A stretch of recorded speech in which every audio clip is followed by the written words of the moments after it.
Your paycheck feels haunted.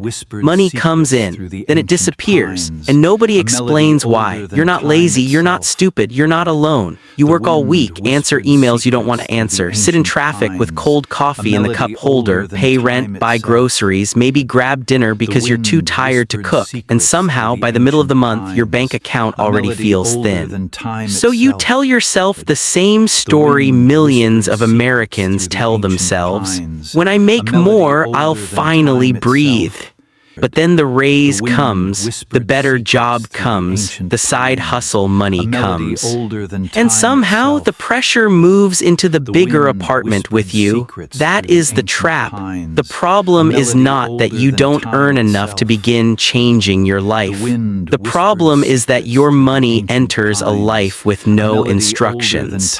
It arrives tired, unprotected, emotionally claimed before it even lands. Bills are waiting, apps are waiting, old habits are waiting, stress is waiting. And when money has no mission, your environment gives it one. This audiobook is about taking that mission back, not through guilt, not through fake discipline, not through pretending you'll become a perfect budget robot next Monday. We're going to rebuild the way you see money from the inside out. You'll learn why your paycheck keeps losing power, why earning more often creates more pressure, and how to design a personal money system that gives you calm, margin, and control. Because financial freedom does not begin with a lottery win. It begins the moment your money stops reacting to your life and starts obeying your design. Chapter 1, The Invisible Machine Eating Your Paycheck. What if your money problem is not your money? What if the real problem is the invisible machine your money enters every time you get paid? Imagine a man named Marcus. He lives outside Dallas, works in logistics, makes a solid income, and on paper he should be doing fine. Not rich, not private jet rich, but stable. He has health insurance, a decent apartment, a truck payment, a phone, a gym membership he uses sometimes, 3 streaming platforms, and a DoorDash habit he swears he's going to control once work slows down. Every other Friday, his paycheck lands. For about 2 hours, he feels lighter. Then the automatic payments begin. Rent, truck, insurance, utilities, credit card minimums, subscriptions. A buy now, pay later charge from something he barely remembers ordering. By Sunday night, the paycheck is no longer a paycheck. It is a crime scene, and the worst part, nothing looks dramatic. There is no single villain, no insane purchase, no wild vacation, no one moment where Marcus can say, "That's where I ruined everything." It's just normal American life. That is what makes it dangerous. Most people think financial chaos comes from big mistakes. But for millions of working adults, the real damage comes from small, normal, socially approved decisions that quietly stack into a monthly machine. This is the part nobody sees. You are not just managing money. You are managing a system of defaults. And if you never consciously designed those defaults, someone else did. Your landlord designed one. Your phone company designed one. Your bank designed one. Your favorite apps designed one. Your stress designed one. Your tired Thursday night designed one. Your childhood beliefs about money designed one. Your desire to feel like you're finally doing okay designed one. So when your paycheck arrives, it does not arrive into neutral territory. It arrives into a battlefield of pre-existing claims. And most of those claims were created when you were exhausted, hopeful, pressured, lonely, or trying to reward yourself for surviving another week. That is why just spend less is such a weak answer. It treats the symptom like the disease. The disease is not that you bought coffee. The disease is that your financial life has no chain of command. There is no first priority. There is no protected margin. There is no automatic defense. There is no clear rule for what money must do before your emotions get involved. So the money does what all unprotected things do in modern life. It gets captured. Now pause here, because this is where most people fail. They hear this and immediately feel shame. They think, I should have known better. No, that shame is useless. Shame makes people hide from the numbers. Shame makes people avoid bank apps, ignore statements, open bills late, and whisper little lies to themselves like, I'll figure it out next month. But clarity does not come from shame. Clarity comes from observation. The first step in changing your money life is not cutting everything you enjoy. It is seeing the machine. Because once you can see the machine, you can stop confusing your financial stress with your identity. You are not bad with money because your paycheck disappears. You are living inside a structure that was never built to protect you. Think about the average workday. You wake up already behind. Maybe you check your phone before your feet hit the floor. There's a message from work. There's a news headline designed to spike your nervous system. There's a sale notification from a brand that somehow knows exactly what version of yourself you're trying to become. Then you drive to work or log in from your kitchen table, and for 8, 9, 10 hours you trade focus, energy, patience, and emotional restraint for income. By the time money finally arrives, you are not calm. You are not strategic, you are tired, and tired people do not make long-term financial decisions. They seek relief. That relief might look like takeout. It might look like a new pair of shoes. It might look like upgrading your car because you're sick of feeling behind. It might look like saying yes to a trip you can't really afford because everyone else seems to be living. And none of these choices make you a failure. They make you human. But if your money system depends on you being emotionally perfect in a country engineered to keep you stressed, distracted, and comparing yourself to strangers, that system will break every time. The answer is not to become colder. The answer is to become clearer. Your paycheck needs a path before your mood gets a vote. That sentence is the beginning of personal financial control. Before the rent, before the restaurants, before the impulse tab open at midnight, before the Amazon cart, before the guilt, before the I deserve this. Your money needs instructions, not vague hopes. Instructions. A simple example. When money comes in, a certain percentage moves immediately into a protected account. Not because you feel disciplined, because the rule exists. Another portion goes toward bills. Not randomly, not whenever panic hits, but on a planned rhythm. Another portion goes toward reducing past obligations. Another portion is set aside for irregular expenses, the ones people keep calling unexpected, even though cars, teeth, birthdays, holidays, and broken appliances are part of life. And then, after the important jobs are assigned, you spend what remains with less guilt. This is not restriction. This is order. There is a massive difference between saying, I can't spend money because I'm broke, and saying, my money already has priorities and this purchase does not outrank them. One creates shame. The other creates authority. And authority is what most people are missing. Not income, authority.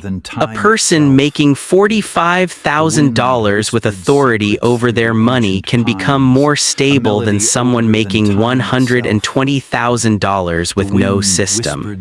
Because income is only the size of the river. Direction is what determines whether the river powers a city or floods the street.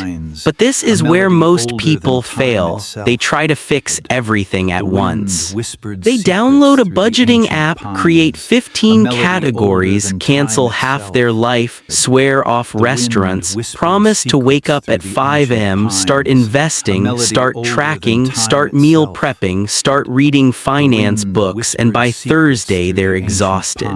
Then one stressful day hits, they overspend, the whole identity collapses, and they say, "See, I can't do this." Wrong conclusion. The system was too heavy. A good system should not require you to become a different species. It should work with your real life, your real schedule, your real stress, your real habits, your real emotional triggers. That is why the first move is small, not dramatic, small.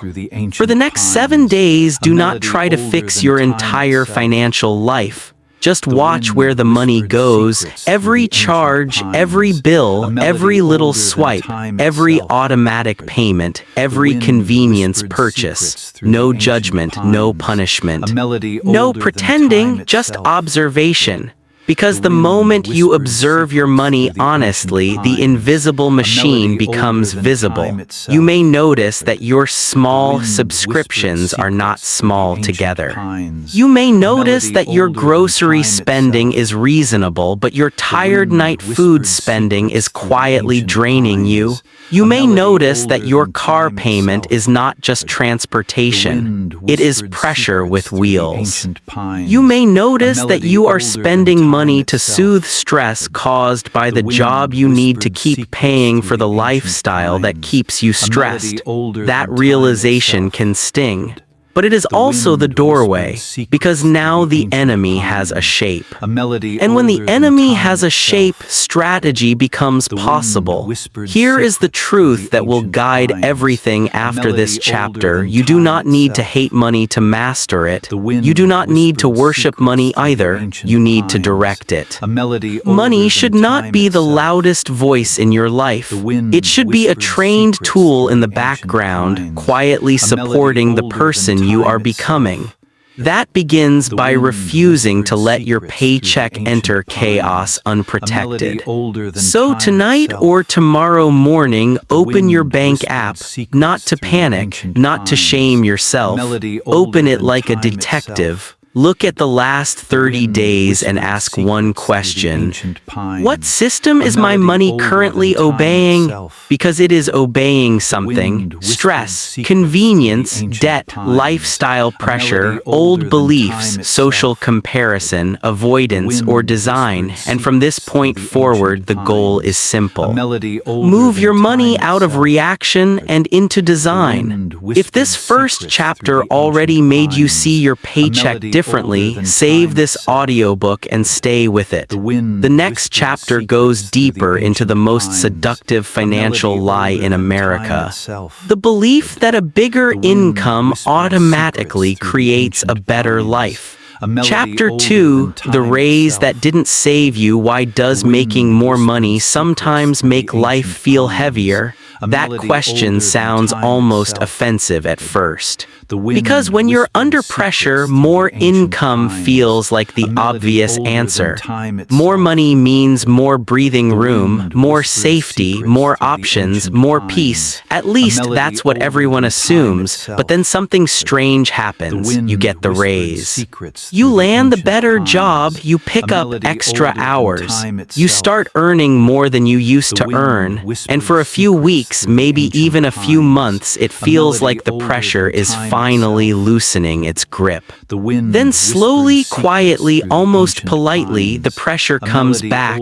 Only now it's wearing nicer clothes, the apartment is better, the car is newer, the restaurants are more expensive, the phone plan is upgraded, the monthly obligations are heavier.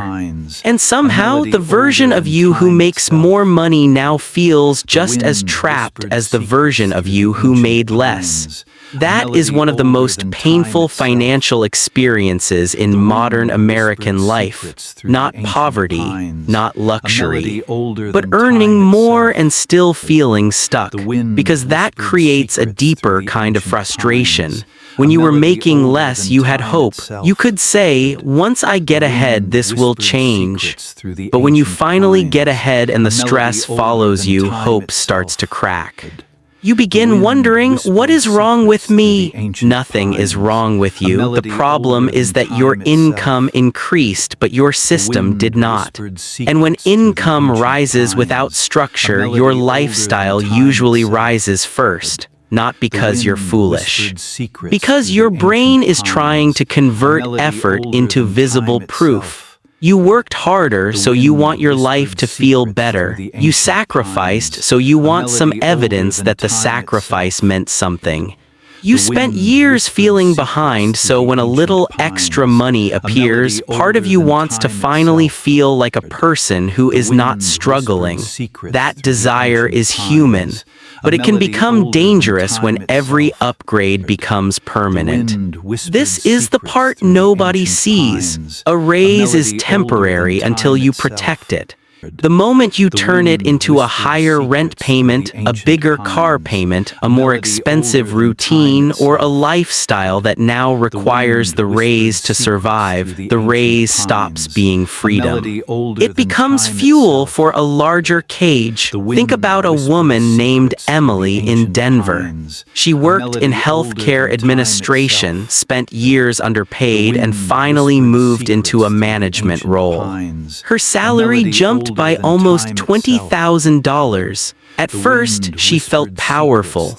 She paid off a small credit card. She bought better furniture. She moved into a nicer apartment because she was tired of hearing her upstairs neighbor walk around at 1 a.m.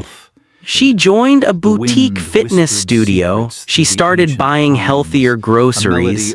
She said yes to weekend trips because finally she could. None of this was reckless. That's what makes the trap so hard to detect. Her choices looked reasonable. Adult, earned, normal, but 12 months later, Emily had more income and less margin. Her old stress had not disappeared, it had simply adjusted to her new salary. Now she needed the management job, she needed the longer hours. She needed the emotional exhaustion, because her new life had been built on the assumption that the higher income would always keep coming. That's when money starts controlling people in a more sophisticated way, not through obvious desperation. Through dependency, you don't feel broke, you feel obligated, you don't feel reckless, you feel locked in, and the lock is made of monthly payments. But this is where most people fail. They think the lesson is never upgrade your life. That is not the lesson. A better life is not the enemy. Comfort is not the enemy. Enjoying your money is not the enemy. The enemy is bad sequencing. Most people upgrade comfort before they build control. They improve the visible parts of life before strengthening the invisible foundation underneath it. So the outside looks better, but the inside feels more fragile. The smarter sequence is different. When income rises, the first question is not, what can I buy now? The first question is, what can this income protect? Can it protect your emergency fund? Can it protect your future self from debt? Can it protect your nervous system from panic? Can it protect your time by creating margin? Can it protect your ability to walk away from a job that is quietly draining your soul? That is how financially calm people think. They do not see extra income as permission first. They see it as power first. Permission can come later. Power comes first, because when you use new income to strengthen your system, something remarkable happens. The same raise that could have disappeared into lifestyle upgrades becomes a tool for freedom. A few $100s a month can build a buffer. A bonus can erase a debt. A promotion can increase investments before your lifestyle even notices the difference. A side income can become your first escape hatch from depending on one paycheck.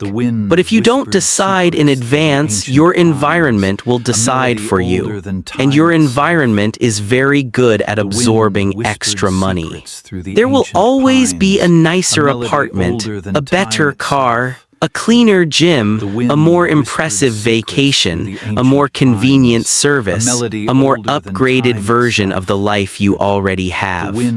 Modern life is designed to make every income level feel one step behind. That's why earning more without thinking differently rarely creates peace. It creates a more expensive version of the same anxiety. The real shift begins when you stop asking, "How do I make more so I can spend more freely?" and start asking, "How do I make my life require less panic?" That question changes everything. Because now you are not chasing a number, you are building margin. Margin is the space between what comes in and what must go out. Margin is the reason one person can lose a client and stay calm while another person panics after one late paycheck. Margin is the reason someone can decline overtime without guilt. Margin is the reason someone can leave a toxic workplace, take a smarter risk, start a small business, or simply sleep without calculating bills at 2:17 a.m. Margin is not glamorous. Nobody posts margin on Instagram, but margin is what freedom actually feels like. This is the part nobody sees. A higher salary can impress people. Margin can save your life. Because margin gives you choice, and choice is the emotional core of financial freedom, not looking rich, not sounding successful, not proving anything to people who are barely paying attention. Choice. The ability to pause before saying yes. The ability to think before reacting. The ability to make a decision from wisdom instead of fear. So before your next raise, bonus, tax refund, side hustle payment, or unexpected money arrives, give it a job before it gets seduced by your life. Decide in advance. Maybe 50% goes to strengthening your financial system. Maybe 30% goes to debt or savings. Maybe 20% is guilt-free enjoyment. The exact numbers are less important than the principle.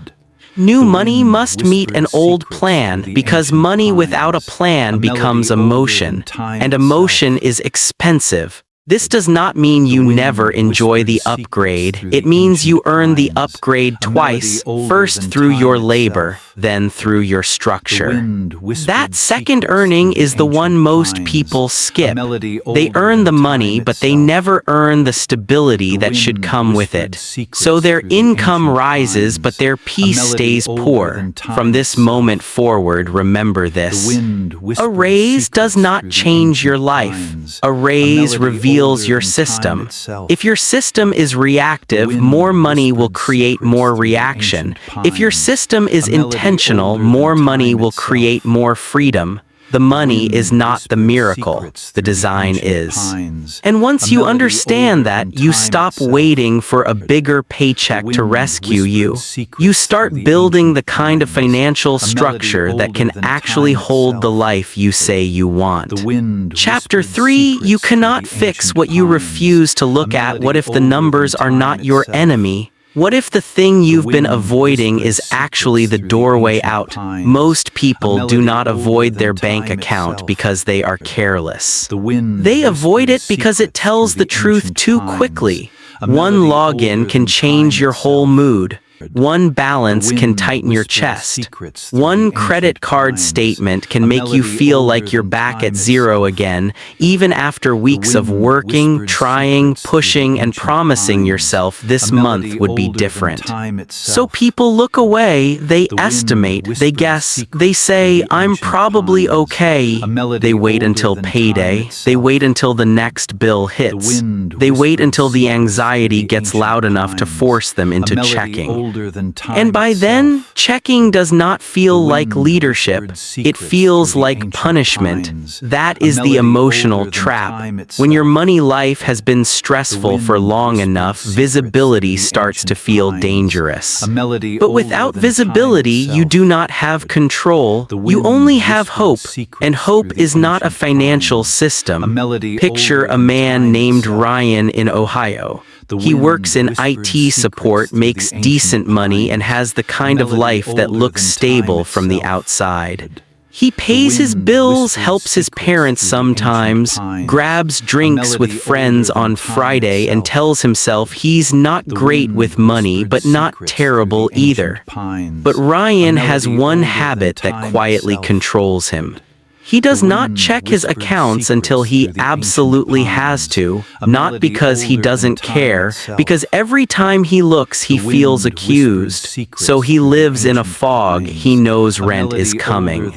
He knows the credit card balance is higher than it should be. He knows subscriptions are floating around somewhere. He knows he spent too much last weekend, but he does not know the exact numbers. And because he does not know, his brain fills the empty space with fear. This is the part nobody sees. Unclear money feels bigger than clear money. A $380 problem you can see is uncomfortable. A mystery problem in your head can feel like disaster. That is why financial anxiety often grows in the dark. Not because the numbers are always catastrophic, but because the unknown gives your imagination too much room. Your mind starts creating scenes. What if I overdraft? What if the payment doesn't clear? What if I forgot something? What if I'm worse off than I think? And when your nervous system is already under pressure from work, bills, social expectations, and everyday survival, those questions do not stay small. They become background noise. You're at work, but part of your mind is calculating. You're watching a movie, but part of your mind is worrying. You're trying to sleep, but part of your mind is replaying purchases. That is not peace. That is mental rent. Your money is occupying space in your brain because it has not been organized outside your brain. So chapter 3 is about one simple, powerful shift. You stop guessing. You start seeing, not to shame yourself, not to become obsessed, not to punish every purchase, to get your authority back. Because the moment you see where your money actually goes, you stop fighting a ghost. You begin dealing with reality. And reality, even when uncomfortable, is workable. Fog is not. But this is where most people fail. They try to make visibility too complicated. They think they need the perfect app, the perfect spreadsheet, the perfect budgeting method, the perfect color-coded system with 27 categories and inspirational labels. Then they spend 3 hours setting it up, use it for 4 days, miss one transaction, feel behind, and quit. That is not a discipline problem. That is a design problem. The first visibility system must be simple enough to survive your real life. For the next 30 days, you only need 4 categories. First, fixed essentials. These are the bills that stay mostly the same and keep your life functioning. Rent or mortgage, insurance, phone, internet, minimum debt payments, car payment. Second, variable essentials. These are necessary but flexible: groceries, gas, utilities, basic household items, transportation. Third, fixed non-essentials. These are recurring charges that are not survival: streaming services, apps, memberships, subscriptions, software, premium plans you forgot you had. Fourth, variable non-essentials. This is where emotion usually hides: takeout, coffee, drinks. Shopping, entertainment, convenience purchases, random online orders, things that felt small in the moment but added up quietly. That's it. 4 categories, no moral drama, no identity crisis, just data. At the end of 30 days, you are not asking, am I good or bad with money? That question is useless. You are asking, what pattern is running my life? Because patterns are where power lives. Maybe you discover your rent is not the issue, but your car is eating your margin. Maybe your groceries are fine, but food delivery is quietly costing you a second utility bill. Maybe your subscriptions are not huge individually, but together they are a monthly leak. Maybe your weekends are where your future keeps getting spent. Maybe your money is not disappearing randomly. Maybe it is following emotional pressure, loneliness on Saturday night, stress after work, comparison after scrolling, exhaustion after a long shift, the need to feel like life is more than bills and responsibility. That discovery matters. Because once you know the emotional pattern behind the spending, you can stop treating money as just math. Money is math on paper, but in real life, money is emotion, memory, identity, stress, hope, fear, and relief moving through numbers. This is why visibility is not just accounting. It is self-awareness. You are not simply tracking dollars. You are tracking the moments where your nervous system tries to buy peace. And when you see that clearly, you can begin giving yourself something better than temporary relief. You can give yourself structure. Here is the small practice. For each non-essential purchase over the next week, ask 2 questions before or after you spend. What was I buying? And then, what feeling was I trying to change? Maybe you bought convenience because you were exhausted. Maybe you bought status because you felt behind. Maybe you bought comfort because the day was heavy. Maybe you bought distraction because silence felt uncomfortable. No judgment, just honesty. Honesty is how the machine becomes visible, and once it is visible, you can redesign it. Ryan, the IT worker from Ohio, tried this for 1 month. He expected to feel ashamed. Instead, he felt strangely calm, not because the numbers were perfect. They were not, but because the monster finally had edges. He discovered that his biggest leak was not rent, not utilities, not even his credit card minimums. It was stress spending between 6 p.m. and 10 p.m. after difficult workdays. He was buying relief. Food delivery, random tech accessories, digital subscriptions, late-night purchases that gave him a short hit of control after a day where everyone else controlled his time. That insight changed the strategy. He did not need to be better with money.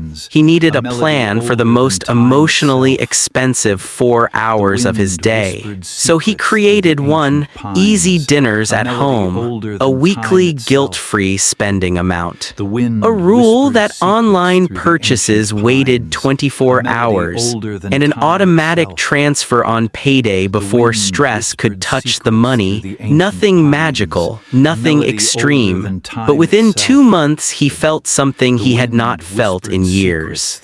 He felt ahead of the problem. That is what visibility gives you, not perfection, position. You are no longer standing inside the chaos, reacting to every sound. You are standing above the system, watching how it moves. And from that position, better decisions become easier. If this chapter is making you think about your own spending patterns, pause for a second and save this audio. Not because saving a video changes your life, but because returning to the right idea at the right time can interrupt an old pattern before it repeats. Because the truth is, your financial life will not change when you finally feel fearless. It will change when you become willing to look. Look at the numbers, look at the habits, look at the emotional triggers, look at the machine, not with shame.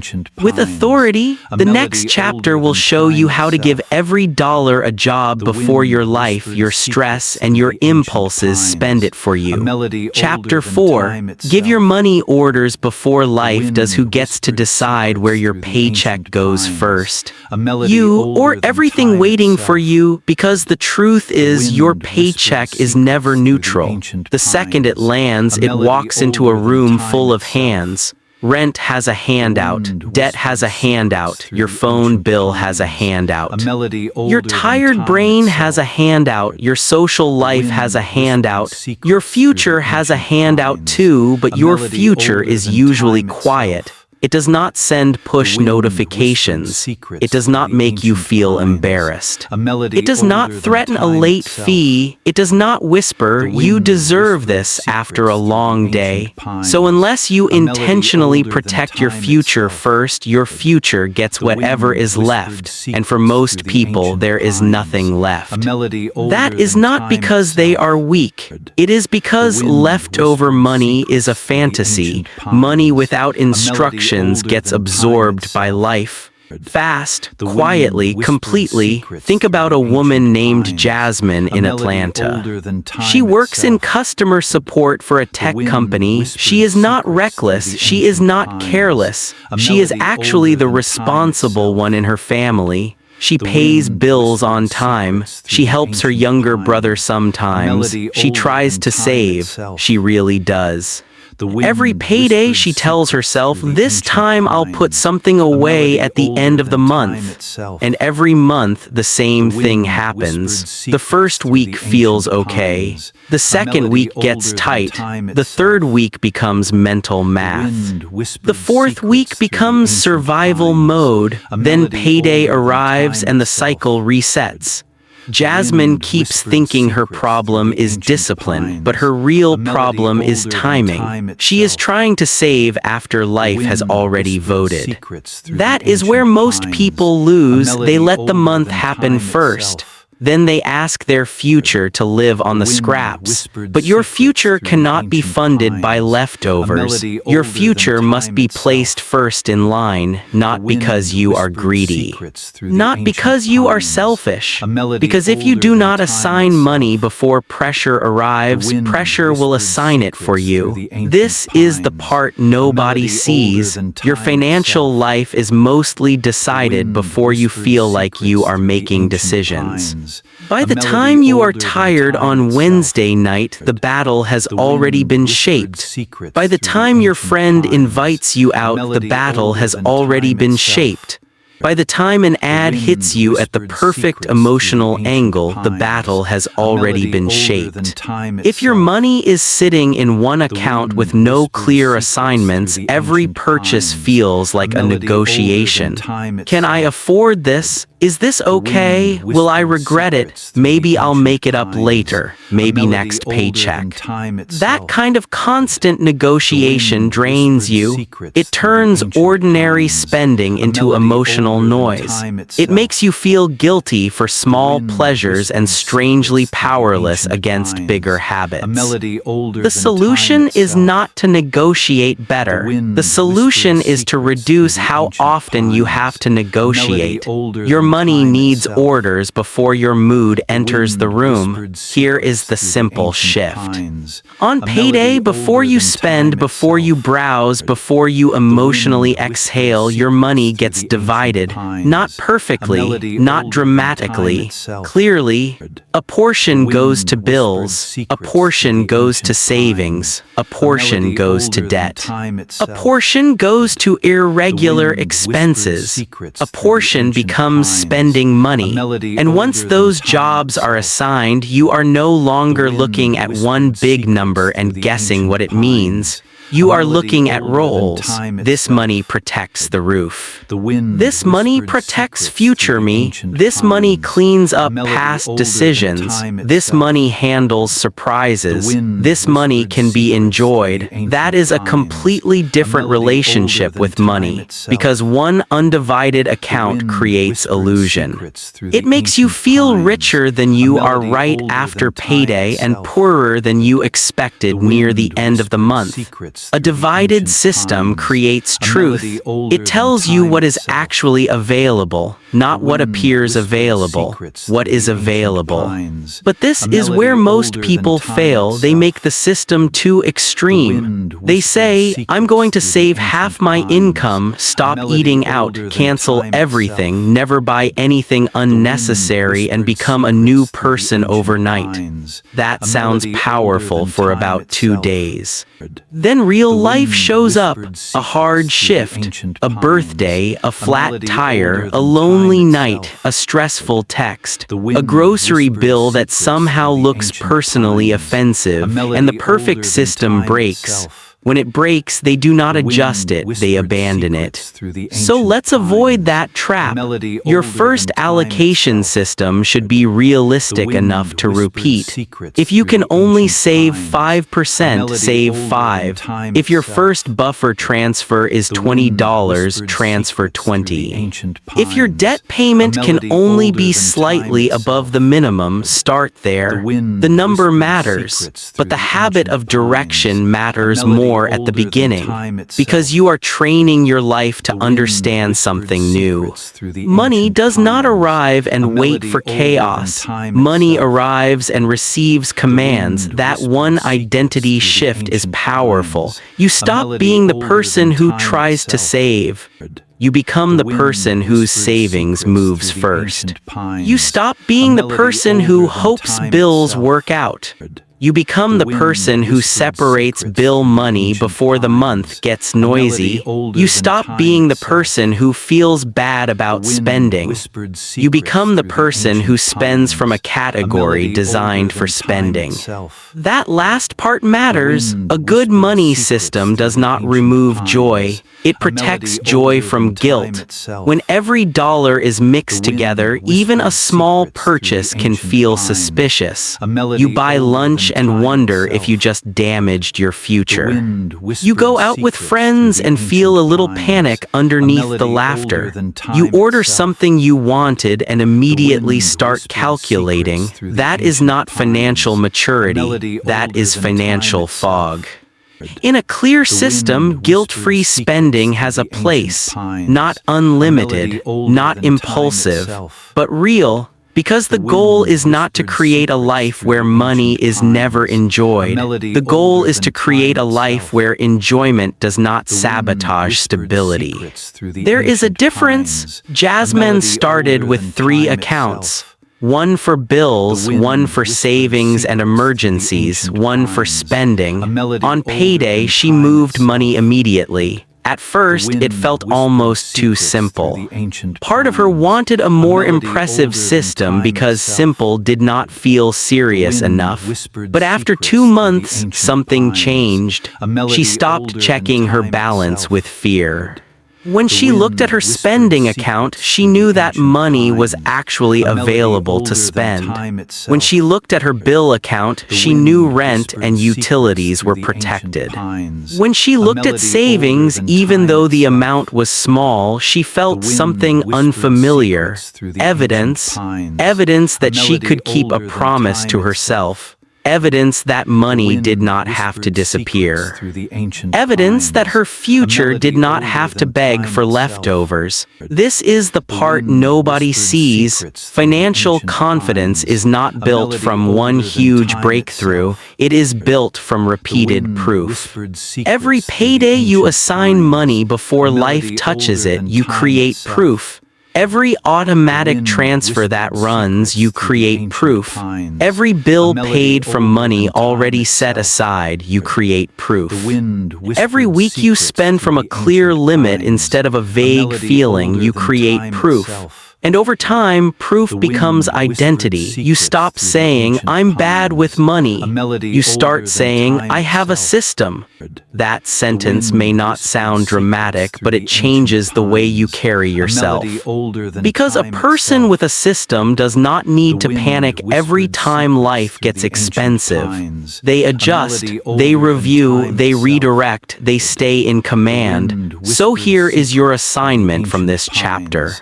Before your next paycheck arrives, decide where it will go. Not after. Before, write down the first 5 jobs your money must perform. Bills, food and essentials, savings, debt, buffer, spending. Use whatever names fit your life, but make the order clear. Your paycheck should not arrive into confusion. It should arrive into a plan, because the money you fail to direct will still be directed by stress, by convenience, by companies, by old habits, by the loudest need in the room, and the loudest need is rarely the most important one. Your future will not fight for attention, you have to fight for it, quietly, automatically, on payday, before the world gets a vote. Chapter 5, the comfort trap that looks like progress. When did your reward become your prison? That question matters more than most people realize, because the most dangerous financial decisions rarely feel dangerous when you make them. They feel mature, they feel deserved, they feel like proof that life is finally moving forward. You get the better job, so you move into the better apartment. You survive a brutal year, so you book the trip. You start earning more, so you upgrade the car. You feel embarrassed by how long you've been making do, so you finally buy the things that make you feel caught up. And for a moment, it works. You feel different. You feel lighter. You feel like the old version of you is finally being left behind, but then the bills start repeating. The new rent repeats, the car payment repeats, the insurance repeats, the upgraded phone plan repeats, the lifestyle repeats. And what first felt like a celebration quietly becomes a contract. That is the comfort trap. It does not attack you with chaos, it seduces you with relief. Picture a man named Daniel in Phoenix. Daniel spent most of his 20s grinding. Entry-level jobs, shared apartments, cheap groceries, old car, constant stress. So when he finally got promoted into a sales role and his income jumped, he made a promise to himself. I'm done living like I'm struggling. That sentence felt powerful, and honestly, it made sense. He had worked hard, he had sacrificed, he had delayed comfort for years, so he upgraded, a nicer apartment with a pool, a newer car because the old one kept making sounds that seemed financially threatening. Better clothes for work, weekend dinners, a few trips, nothing insane, nothing that looked irresponsible from the outside. In fact, people congratulated him. You deserve it, man. Finally, big upgrade. And those comments felt good because they confirmed the story Daniel wanted to believe. I'm progressing. But 18 months later, Daniel was making more money than ever and feeling less free than before. Not because the upgrades were evil, because the upgrades had eaten his margin. This is the part nobody sees. Progress and pressure can wear the same outfit. A better apartment can be progress or it can be pressure.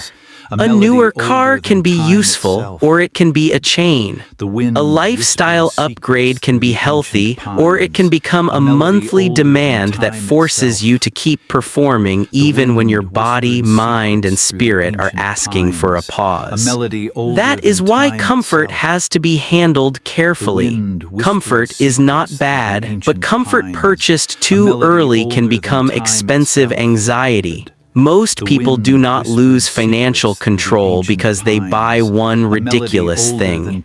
They lose it because they normalize a more expensive version of everyday life. The scary part is how fast the new normal becomes invisible. The apartment that felt luxurious in month 1 becomes just where I live by month 6. The car that felt exciting becomes just my payment. The restaurants that felt special become routine. The subscriptions feel basic. The convenience becomes expected. And once comfort becomes normal, reducing it feels like failure. That is the trap. Your brain adjusts upward quickly, but it resists adjusting downward. This is called lifestyle inflation, but in real life, it feels more emotional than financial. It feels like not wanting to go backward. It feels like not wanting people to think you're struggling. It feels like wanting your outside life to match how hard you've been working inside. It feels like trying to prove to yourself that the pain was worth it. But this is where most people fail. They confuse looking better with becoming freer, and those are not the same thing. Looking better usually costs money. Becoming freer usually requires margin. Looking better impresses people for a moment. Margin protects your future for years. Looking better can raise your status. Margin lowers your stress. Looking better says, see what I can afford. Margin says, see what I no longer have to tolerate. That second sentence is the real power. Because financial freedom is not just about buying more. It is about needing less panic. It is about having enough space in your life that one bad month does not destroy you. It is about having the ability to leave, pause, wait, negotiate, rest, choose. And you cannot build that kind of power if every income increase immediately becomes a permanent expense. So the question is not, can I afford this? That question is too small. The better question is, what will this purchase require from future me? That question changes the room. Because every recurring expense is a claim on your future energy. A $600 car payment is not just $600, it is hours of work. It is pressure to keep the job. It is less flexibility if your boss becomes unbearable. It is less ability to save, less ability to invest, less ability to recover, less ability to say no.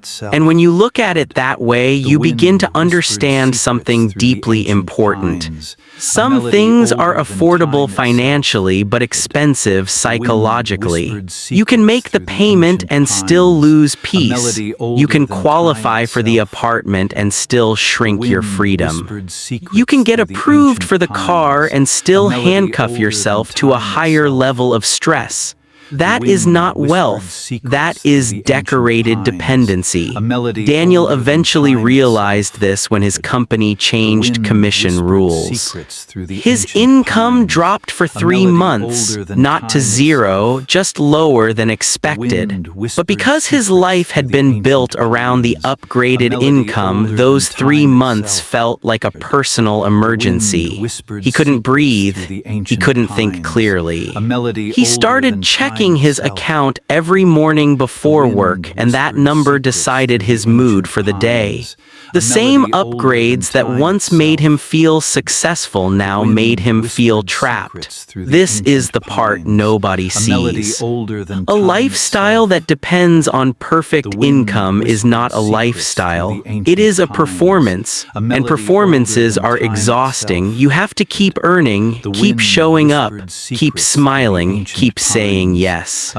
Keep ignoring the part of you that knows you have no room to fall. So what is the solution? Not deprivation, not living like you're broke forever. Not rejecting comfort like comfort is morally wrong. The solution is sequencing. Security first, comfort second. That order creates freedom. The reverse creates pressure. When new money comes in, your first move should be structural. Build the buffer, pay down the debt, increase the automatic transfer.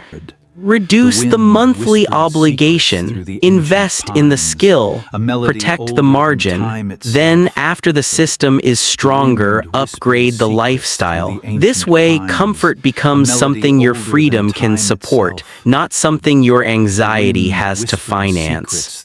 A useful rule is simple: delay lifestyle upgrades long enough to let new income strengthen your foundation first. Maybe you wait 3 months, maybe 6, maybe 1 full year after a raise. During that time, you let the extra money move automatically into savings, debt payoff, investments, or a buffer account. You give your nervous system proof that more income does not have to disappear. Then, when you do upgrade something, you do it from strength instead of emotion. That is a completely different feeling. You are not buying comfort because you are desperate to feel successful. You are choosing comfort because your system can hold it. There is dignity in that. There is calm in that. There is real self-mastery in that. If this chapter is hitting a little too close to home, do one thing before you move on. Look at one recurring expense in your life and ask, does this still serve my freedom, or does it only protect my image? And if this audiobook is helping you see money differently, subscribe so you can return to these ideas before old patterns pull you back. Because old patterns do pull. They pull especially hard when you're tired. They tell you that you deserve the upgrade, and maybe you do, but you also deserve peace. You deserve options. You deserve a life where your paycheck is not instantly swallowed by the version of you who was trying to prove something. So from now on, when income increases, pause. Do not ask what you can upgrade first. Ask what you can stabilize. Ask what you can protect. Ask what monthly pressure you can remove. Ask what future choice you can buy back, because every dollar has 2 possible jobs. It can make your life look richer, or it can make your life feel freer. Choose carefully. The first one gets applause. The second one gives you your life back. Chapter 6, start with the money you already have. What if waiting for more money is the reason you keep staying stuck? That sounds backwards. Because when money feels tight, waiting feels logical. You tell yourself, I'll build a real plan once I'm making more. I'll save when things calm down. I'll start investing after the debt is lower. I'll organize everything when I finally have room. And on the surface, that sounds responsible. It sounds patient. It sounds mature. But most of the time, it is not a plan. It is a delay wearing a nice shirt, because when I have more money is not a date on the calendar, it is a moving target. And moving targets are very good at keeping people exactly where they are. Think about a woman named Nicole in Chicago. She works 2 jobs, one full-time administrative role during the week and a part-time weekend shift at a local retail store. She is not lazy, she is not careless. She is tired in a way that sleep does not fully fix. Every month she says the same thing. When I get a better job, I'll finally get serious. So she waits. She waits to create a savings rule. She waits to track spending. She waits to open a separate account. She waits to make a debt plan. She waits because the numbers feel too small to matter. What is $10 going to do? What is $25 going to change? What is the point of organizing money when there is barely enough of it? That question feels honest, but it hides the trap. Because the purpose of starting small is not to become rich immediately. The purpose is to become the kind of person whose money receives direction. That identity has to begin before the income grows. If it does not, more income will simply enter the same old pattern. More money will feed the same habits. More income will expand the same chaos. More earning will create a more expensive version of the same stress. This is the part nobody sees. Money does not fix the pattern that receives it. It magnifies it. If your current pattern is avoidance, more money gives you more to avoid. If your current pattern is impulse, more money gives impulse more room. If your current pattern is emotional spending, more money gives your emotions a bigger budget. If your current pattern is unclear priorities, more money creates more confusing choices. That is why people can double their income and still feel financially hunted. They changed the amount. They did not change the architecture. So Chapter 6 is about one uncomfortable but liberating truth. You do not need ideal conditions to start building control. You need one rule, not a perfect budget, not a giant emergency fund, not a financial personality transplant. One rule, a rule small enough to repeat when life is messy, a rule clear enough to follow when you are tired, a rule that proves money no longer enters your life without leadership. Maybe the rule is every paycheck $10 moves to savings first. Maybe it is no online purchase over $50 happens on the same day you want it. Maybe it is every Sunday night you check the last 7 days of spending for 10 minutes. Maybe it is any extra money gets split before it gets spent. Maybe it is food delivery is planned once a week instead of used as emotional rescue. The exact rule depends on your life, but the principle is universal. A small rule repeated consistently is stronger than a big intention repeated emotionally, but this is where most people fail. They disrespect small beginnings. They look at a tiny transfer and think, this is pointless. They look at a small debt payment and think, this will take forever.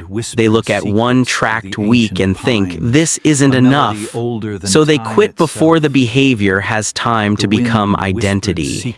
That is a tragic mistake, because early financial change is not about the size of the result. It is about the strength of the signal.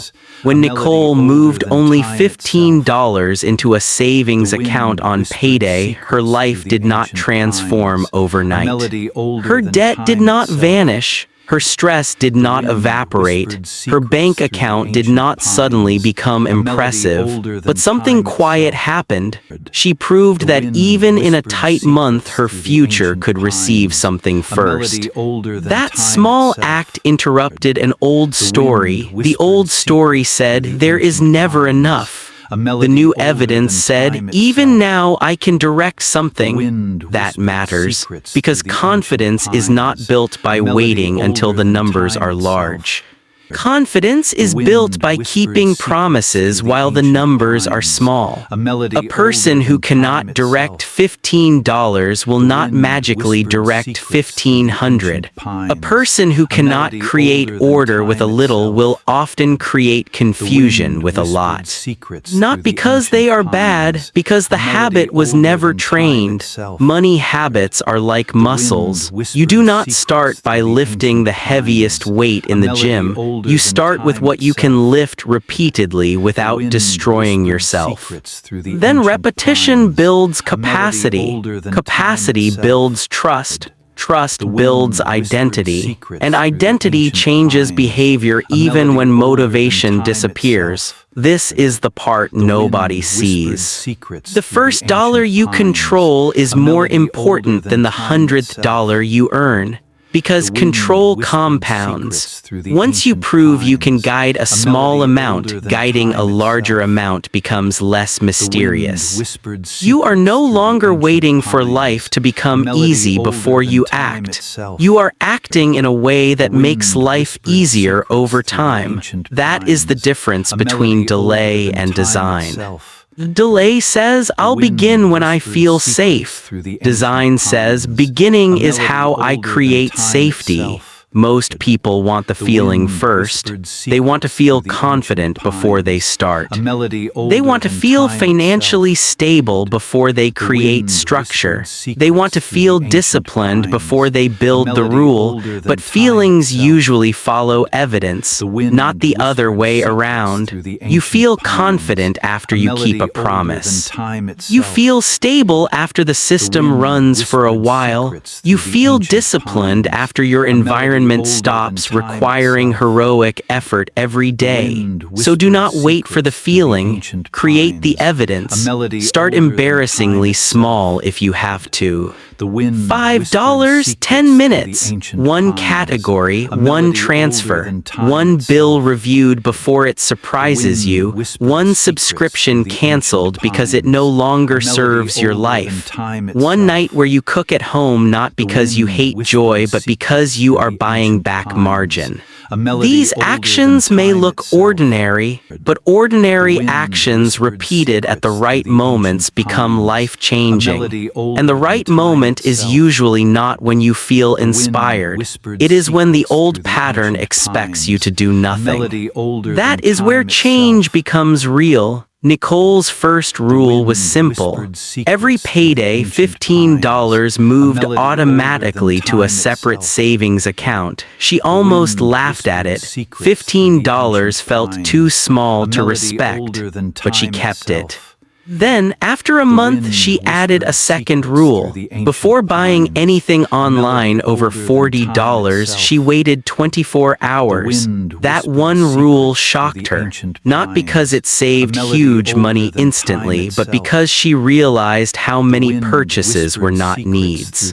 They were moods, a hard shift, a lonely night, a moment of comparison, a desire to feel like she was moving forward. The waiting rule did not remove her freedom. It gave her a pause, and that pause became power. 3 months later, Nicole still had financial problems, but she was no longer the same person inside those problems. That distinction is everything. You may not be able to change your income today. You may not be able to erase your debt today.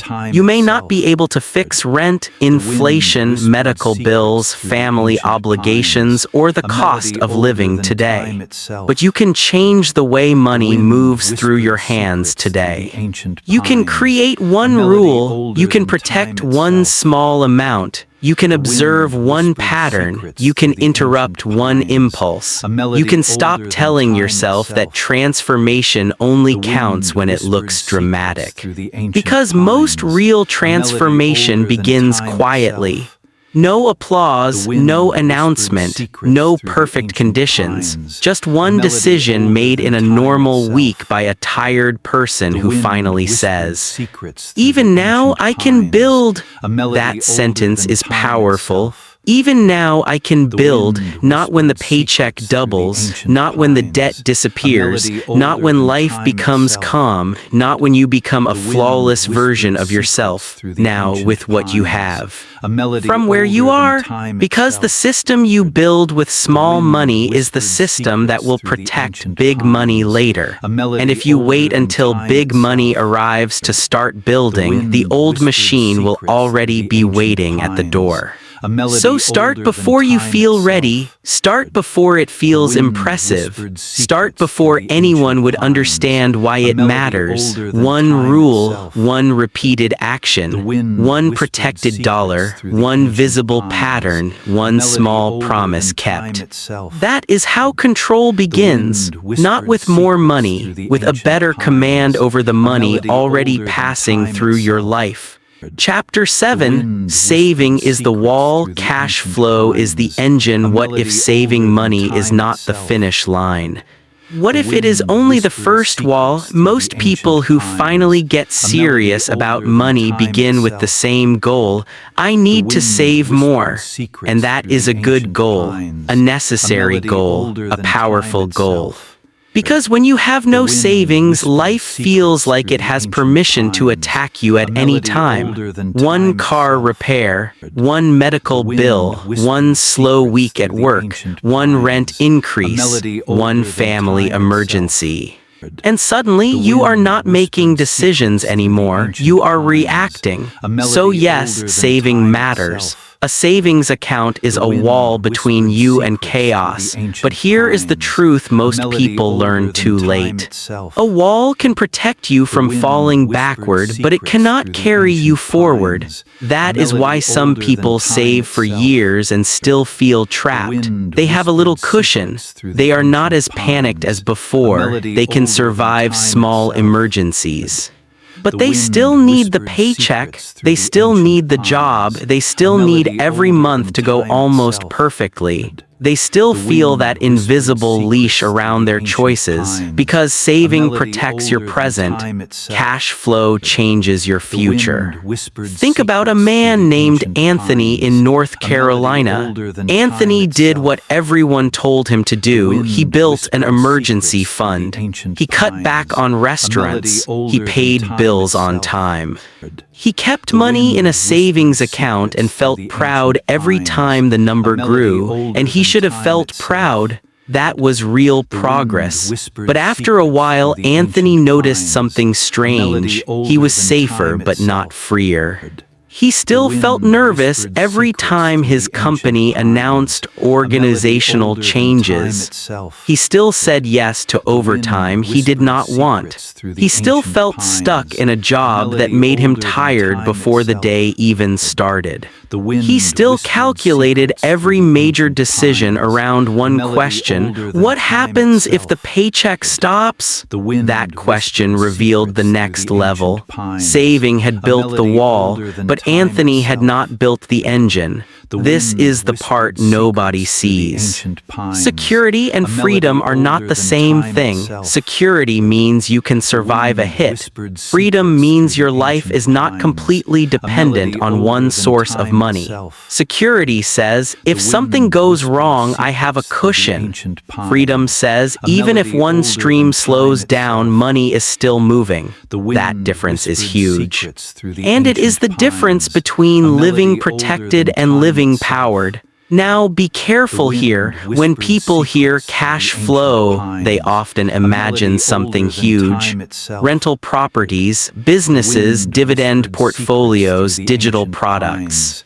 Big investments, complicated strategies. And then they shut down because it feels too far away from their current life. But cash flow does not have to begin big, it has to begin real. A small second income stream is still a stream.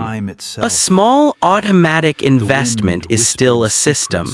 A weekend skill that brings in $200 a month is still proof that your money life does not have to depend entirely on one employer. The beginning does not need to impress anyone. It just needs to exist. But this is where most people fail. They try to jump from survival to empire. They have no emergency fund, no spending clarity, no debt plan, no margin, and suddenly they want 5 income streams, a business, a trading strategy, and passive income by next Tuesday. That is not ambition, that is panic wearing a business hoodie. Real cash flow mastery respects sequence. First, you stabilize, then you build. First the wall, then the engine. If you try to build the engine before the wall exists, every emergency will force you to rip parts out of the engine just to survive. You invest money, then withdraw it. You start a side business, then abandon it because a bill hits. You buy equipment, courses, tools, subscriptions, and software, but your foundation is too shaky to let anything grow. So the first question is not, how do I get rich? The first question is, how do I become harder to knock over? That means a small emergency fund, a clear view of your monthly obligations, a rule for money when it arrives, a buffer for irregular expenses. And then when the wall is standing, you start building the engine. The engine begins with one question: how can money enter my life without depending only on my main paycheck? For one person, that might be freelance work. For another, tutoring. tutoring, for another, weekend repair jobs, for another, selling a useful digital product, for another, investing a small amount every month into broad, long-term assets, for another, building a tiny service business around a skill they already have. The answer depends on your life, but the principle is the same. You are slowly reducing the power one paycheck has over your nervous system, because when one paycheck controls everything, one threat to that paycheck feels like a threat to your whole life. This is why cash flow is not just financial. It is psychological. When you know all your money comes from one place, you move differently. You tolerate more disrespect, you accept more stress, you swallow more frustration, you stay quiet when you should negotiate. You say yes when your body is begging you to say no, not because you are weak, because your system has no backup, and a person with no backup is easier to control. That sentence is heavy, but it is true. Financial dependence shapes emotional behavior. It shapes your courage, it shapes your boundaries, it shapes what you believe you are allowed to risk. So when you build even one small additional stream, you are not just earning extra money. You are changing the emotional politics of your life. You are telling your nervous system, this paycheck matters, but it is not my only oxygen. That message creates calm, and calm creates better decisions. Anthony started small. He did not buy a rental property. He did not launch a giant business. He started helping local small businesses clean up basic spreadsheets and organize customer lists on weekends. At first, it made him an extra $150 a month, nothing dramatic, but emotionally it felt enormous. Because for the first time, money had entered his life from something other than his employer.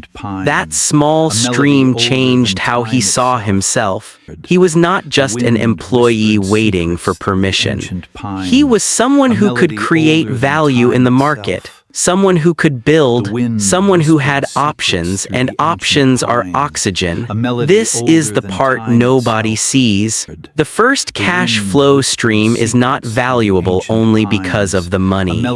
It is valuable because of the identity it creates. You stop seeing income as something handed down from one company. You start seeing it as something that can be designed. That shift is dangerous to every old belief that kept you stuck. Because once you prove you can create one small stream, your imagination expands. You start asking better questions. What skill do I already have? What problem can I solve for people? What asset can I build slowly? What system can keep working after the first effort is done? What money can I put to work instead of letting it sit without direction? These are engine questions, and engine questions move you beyond paycheck survival. If this chapter is opening your mind to the difference between saving and building, take a second to like this video so it reaches someone else who is still trying to solve a system problem with a savings account alone.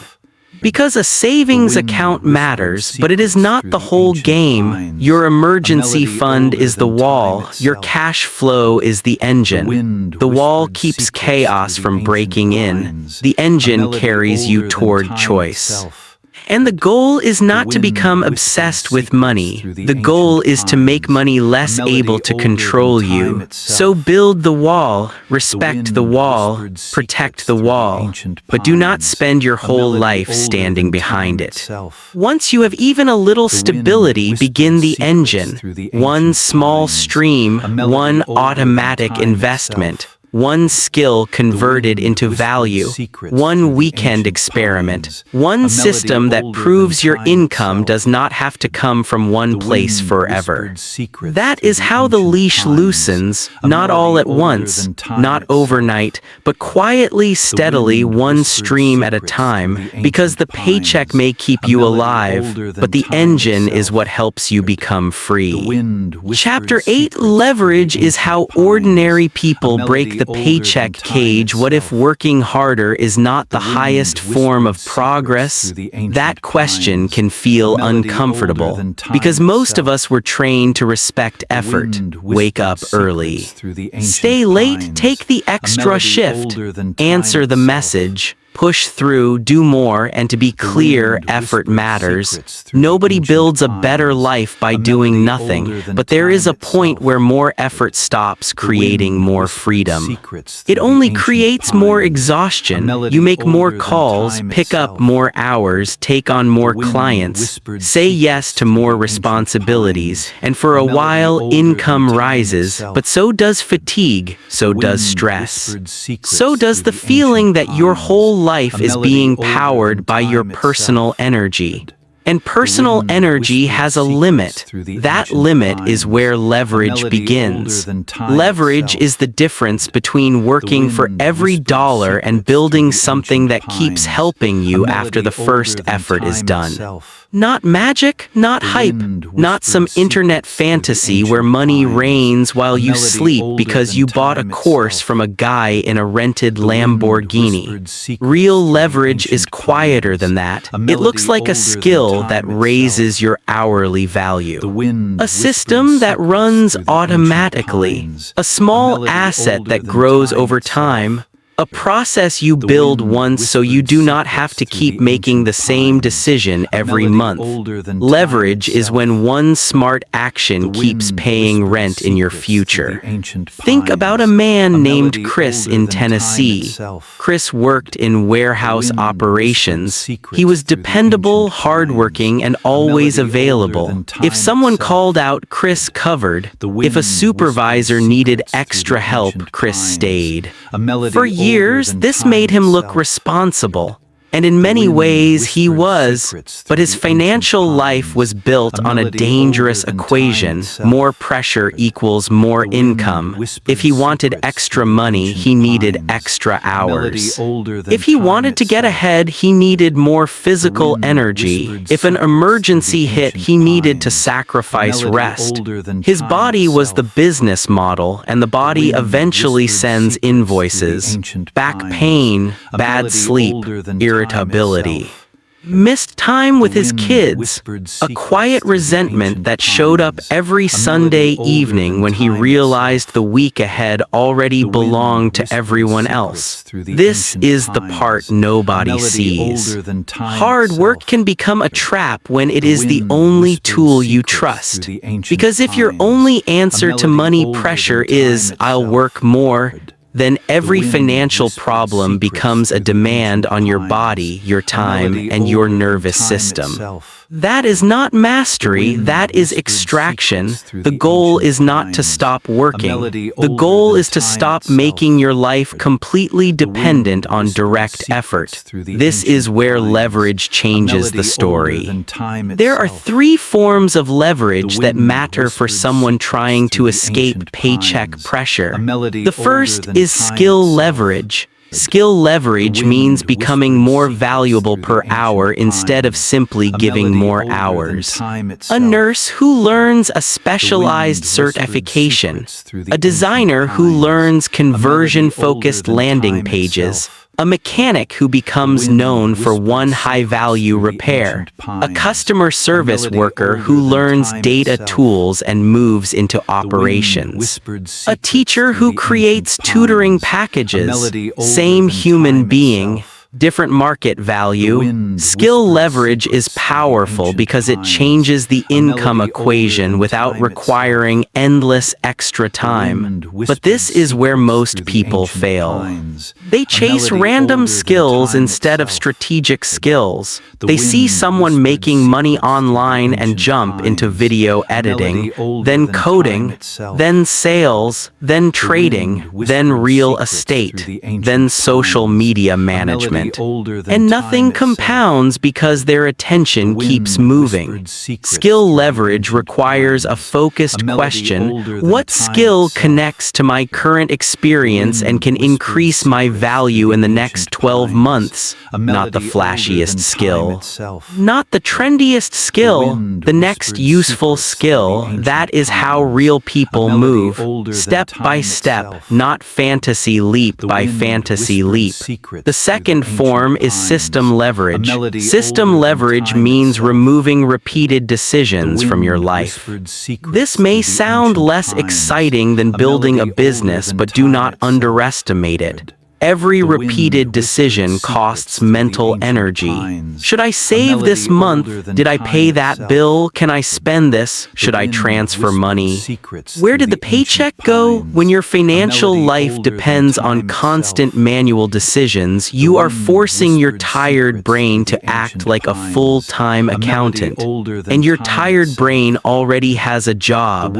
System leverage says, let the structure carry the repetition. Automatic transfers, separate accounts, bill calendars, spending limits, debt payoff rules, a weekly review, a payday allocation plan. None of this looks glamorous, but it does something extremely powerful. It reduces the number of moments where your future depends on your mood.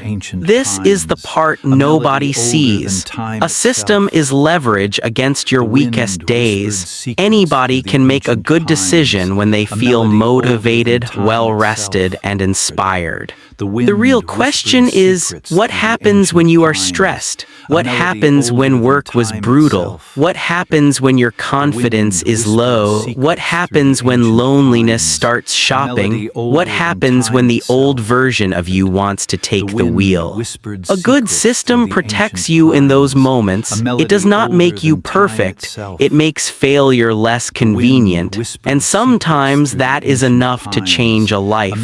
Chris started with system leverage first. He set up automatic transfers on payday, small ones, nothing impressive. But the money moved before he could negotiate with himself. Then he created a separate account for irregular expenses, car repairs, school costs, medical co-pays, the things that used to become emergencies. After a few months, something changed. He still worked hard, but his money stopped depending on him being perfectly alert and disciplined every single day. The system took over some of the burden, and when the system takes over part of the burden, your mind gets room to think bigger. That leads to the third form of leverage. Asset leverage. Asset leverage means putting money, knowledge, or work into something that can create value beyond the moment you create it. This might be an investment account. It might be a small business process. It might be a digital product.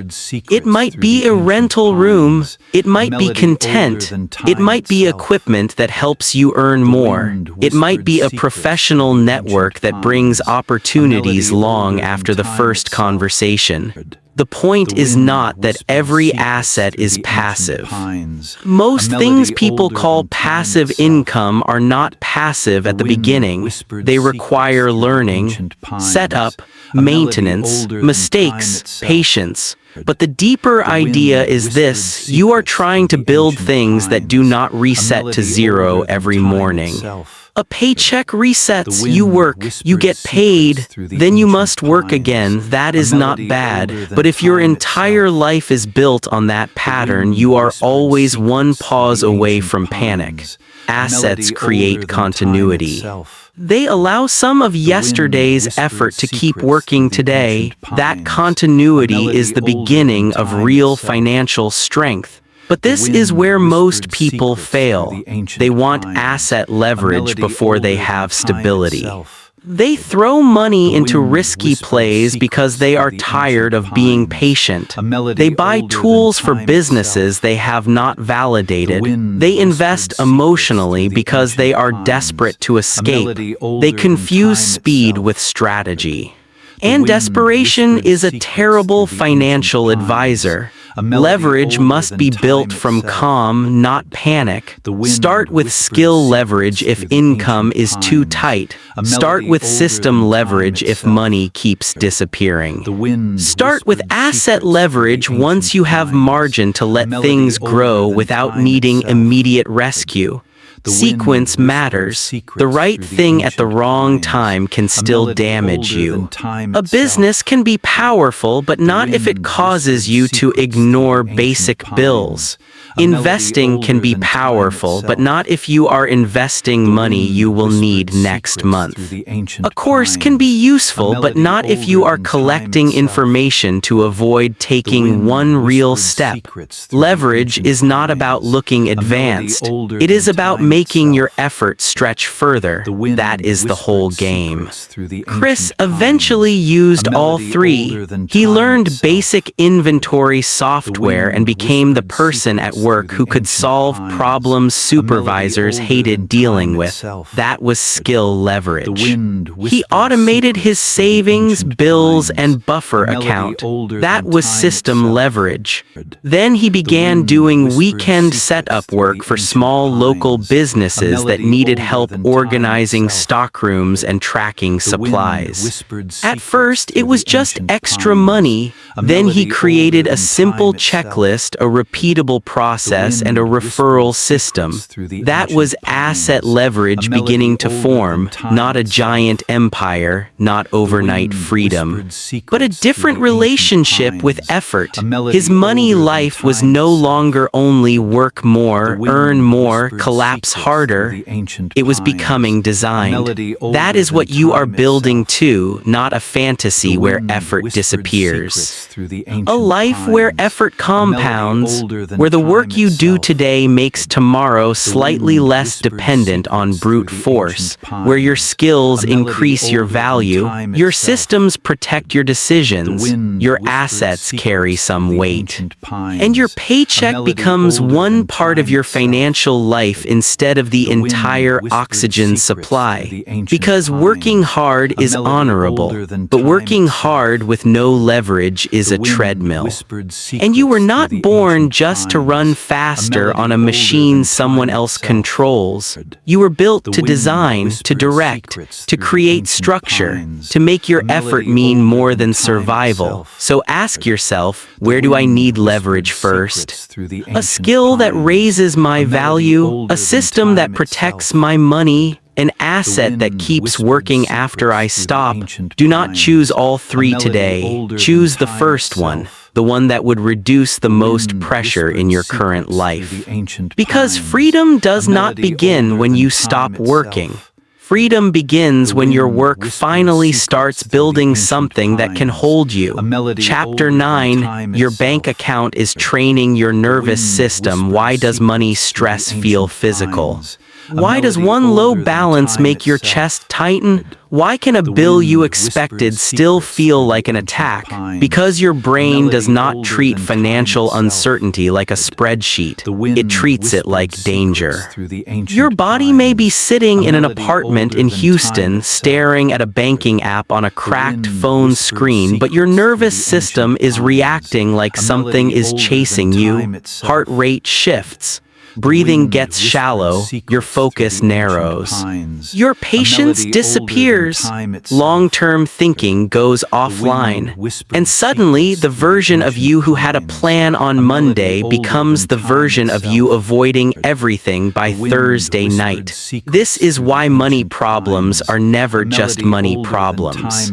They become sleep problems, relationship problems, food problems, work performance problems, self-respect problems because financial chaos does not stay inside your bank account, it leaks into your body.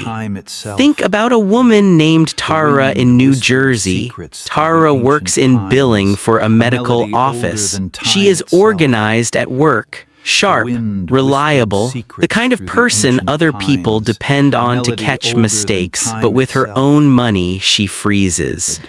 Not because she lacks intelligence, because her financial life feels unpredictable. Some months everything clears fine, other months one irregular expense wrecks the plan, a higher electric bill, a school fee for her son, a car issue, a prescription refill, a forgotten annual subscription, nothing huge by itself, but each surprise feels like a punch because there is no buffer waiting for it. So Tara starts living in a state of financial alert. She checks her bank account too often, then avoids it for days. She opens bills late. She tells herself she will sit down this weekend and figure everything out, but when the weekend comes, her body wants escape, not math. So she cleans the kitchen, scrolls TikTok, watches a show, orders food, anything except facing the numbers. Then Sunday night comes and the anxiety returns. This is the part nobody sees. Avoidance is often not laziness. It is a nervous system trying to protect itself from more threat. When money has hurt you enough times, looking at money starts to feel like touching a bruise. So you pull away, but the problem is the bruise does not heal in the dark. The bill still exists, the payment still comes, the balance still moves, the unknown keeps growing, and your mind keeps paying interest on fear. That is the hidden cost of financial unpredictability. It taxes your attention before it taxes your account. You wake up already carrying invisible calculations.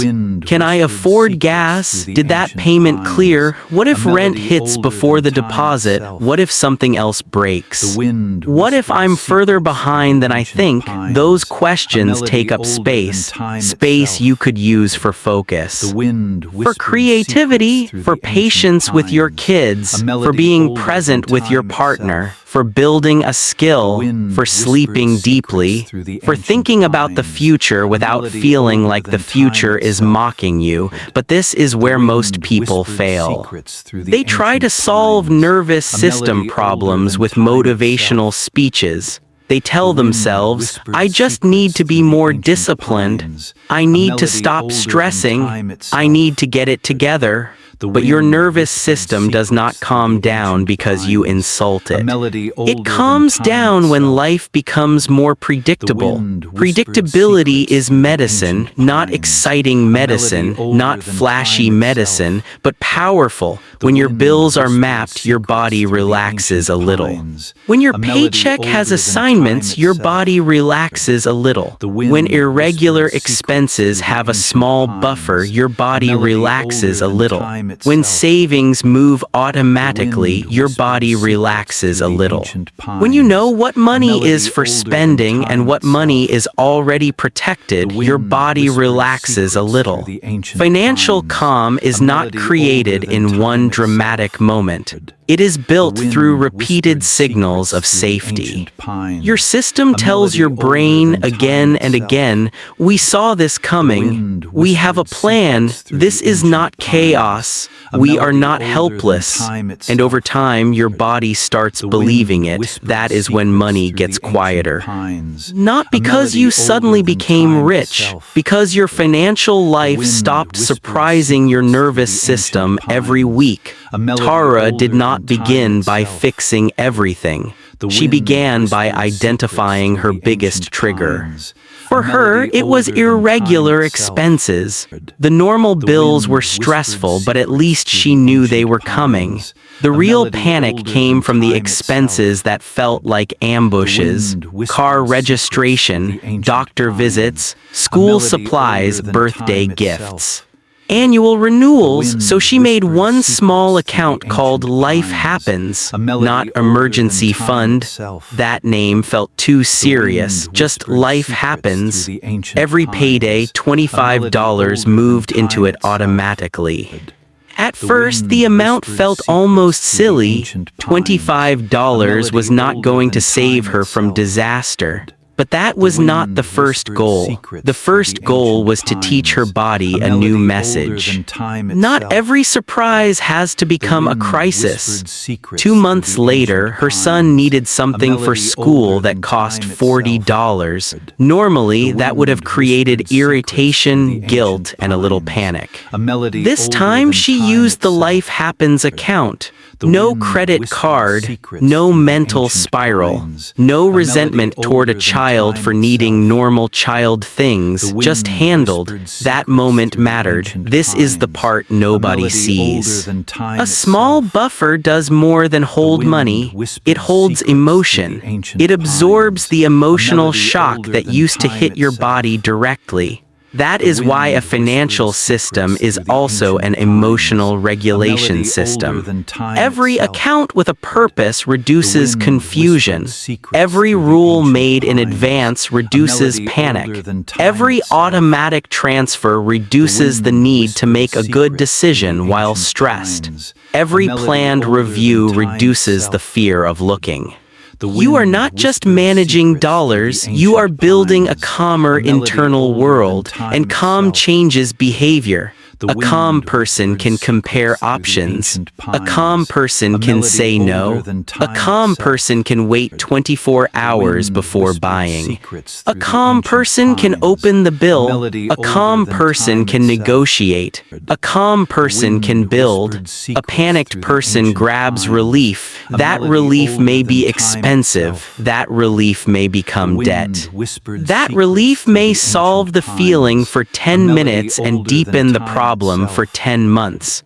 But when your nervous system is under threat, short-term relief feels logical. So if you want better financial decisions, do not only chase more information.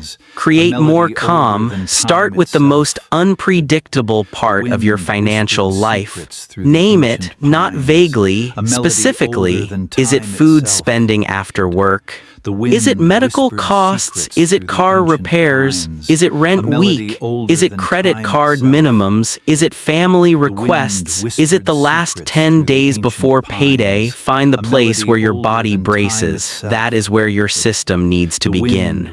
Then design one response, not 10. One, a small buffer, a weekly check-in, a separate account, a spending limit, a bill calendar, a 24-hour rule, an automatic transfer, one predictable response to one predictable source of stress. That is how you begin retraining your nervous system, not by pretending money does not matter, not by shaming yourself for feeling anxious, but by proving through structure that you are no longer simply waiting to be hit.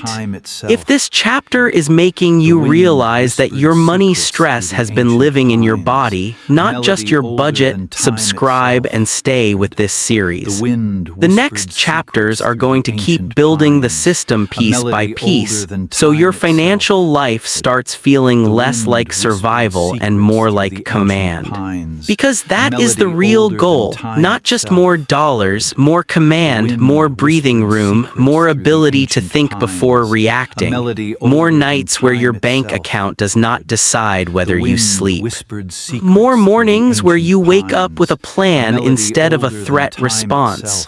Your nervous system has been trained by financial uncertainty. Now it can be retrained by financial design. And every small structure you build is a message to your future self. We are not running anymore. We are building. We are safe enough to think long-term. That is where real financial transformation begins, not only in the account. In the body that finally believes the chaos is no longer in charge. Chapter 10, The 30-Day Mind That Keeps You Trapped. What if your money stress is not only about dollars, but about distance? Not physical distance, mental distance. How far into the future can your financial system let you see? For most people, the answer is painful. About 30 days, maybe less. Rent to rent. Paycheck to paycheck, bill to bill, Friday to Friday. You are not thinking about 3 years from now because next Thursday is already loud.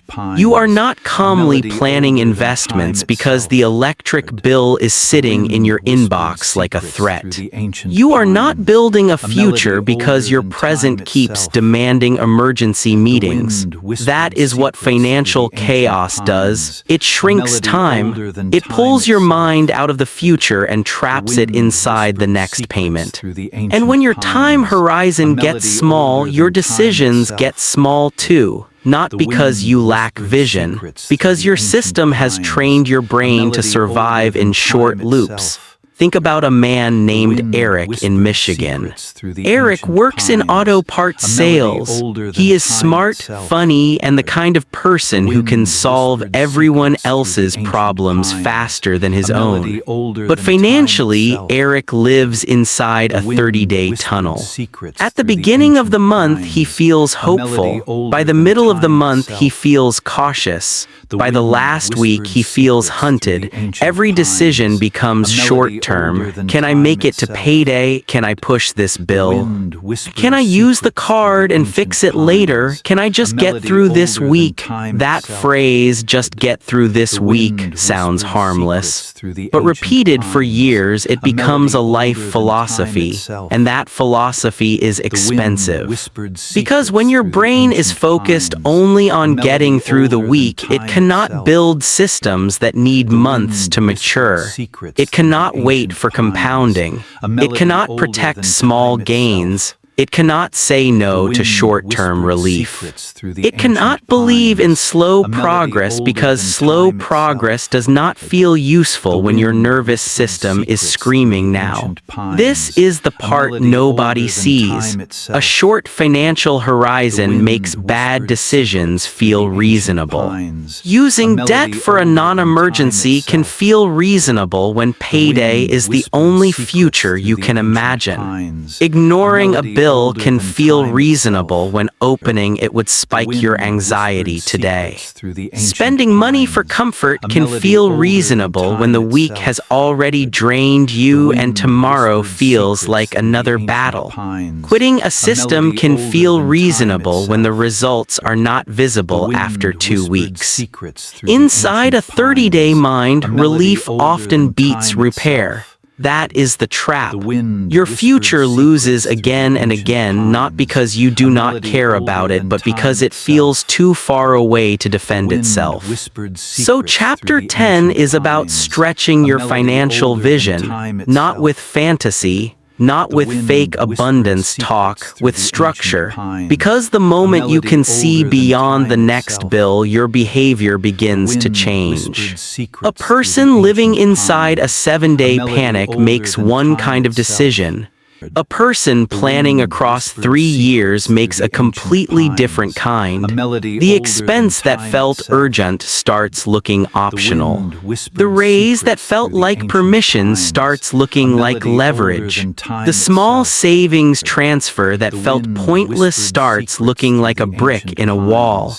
The debt payment that felt slow starts looking like future income being rescued. The boring system starts looking powerful, but this is where most people fail. They set goals that are too abstract. I want financial freedom. I want to be rich. I want to stop stressing. I want to build wealth. Those statements may be emotionally true, but they are not operational. Your brain cannot build around false fog, it needs something it can see. So instead of asking, how do I become financially free someday? Ask a sharper question. If my system worked for 3 straight years, what would be different? Not if you won the lottery. Not if you suddenly became a different person. Not if every problem disappeared. If your system worked, if every paycheck got assigned, if savings moved first, if debt went down steadily, if irregular expenses had a buffer. If lifestyle upgrades were delayed until the foundation got stronger. If you checked your money weekly instead of avoiding it. If one small stream of extra income began forming. What would your life look like 3 years from now? Be specific. Would you have 1 month of expenses saved? 3 months? Would 1 credit card be gone? Would your car no longer control your stress? Would you have a small investment account that finally feels real? Would you have enough margin to stop panicking over every surprise? Would you be able to leave a job without feeling like the floor vanished? That is the power of a longer horizon. It turns tiny actions into visible architecture. Eric did this exercise one Sunday night after a rough week. At first, he hated it. 3 years felt too far away, almost insulting. He wanted relief now, but when he wrote the numbers down, something shifted. If he saved only $75 every paycheck, that became thousands over 3 years. If he added $100 a month toward one debt, that debt could disappear. If he stopped treating every bonus as spending money, he could build a real emergency fund. None of the actions were dramatic, but the 3-year picture was different. For the first time, slow did not look useless. Slow looked like a road. This is the part nobody sees. Time is only your enemy when you have no system. Without a system, 3 years can pass and leave you in the same stress with older excuses. With a system, 3 years can quietly rebuild your entire relationship with money. The difference is not time. Time passes either way. The difference is whether your behavior compounds while time passes. That sentence matters. Time alone does not heal your finances. Time plus structure does. A person can spend 10 years saying, "I need to get serious," and still be at the starting line. Another person can spend 3 years following a simple system and become almost unrecognizable internally. Not because they became rich overnight, because their nervous system now trusts the structure. Their decisions are calmer, their options are wider, their future feels less imaginary. That is what you are trying to create.